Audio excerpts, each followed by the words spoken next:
my name is Patrick, and today I get to bring you your daily Hope Devotional.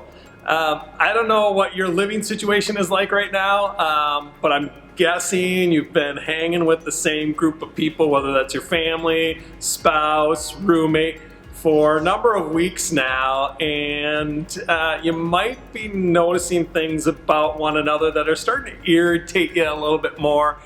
Maybe kind of rubbing shoulders a little bit. They're just kind of irritating you, and you're noticing things in each other's lives, maybe even sin patterns of things that are just kind of becoming more blaring obvious to you. I want to take us a little bit on a journey. It's a little bit of a roundabout story here, but I want us to look at John chapter 12 here. Here's what's happening in the passage. It's really fascinating. Jesus was thrown a party by Lazarus, and all of a sudden in the middle of the party, Mary breaks down and pours this expensive perfume over the feet of Jesus. And here's what it says in verse 3 of John chapter 12. Then Mary took about a pint of pure nard, an expensive perfume, and she poured it on Jesus' feet and wiped his feet with her hair, and the house was filled with the fragrance of the perfume.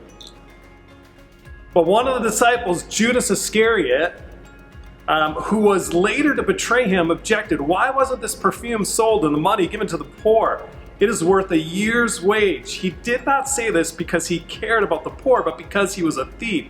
As a keeper of the money bag, he used to help himself to what was put in it. So here we have this beautiful act of worship and service to Jesus by Mary, and Judas objects because the perfume was so expensive. It was about a year's worth of money. And the passage says he didn't care about the poor. He cared about his portion of it because he was a thief. He took money from the money bag. And here's what's just fascinating to me. In verse 7, this is what Jesus says. He says, "Leave her alone," Jesus replied. "It was intended that she should save this perfume for the day of my burial.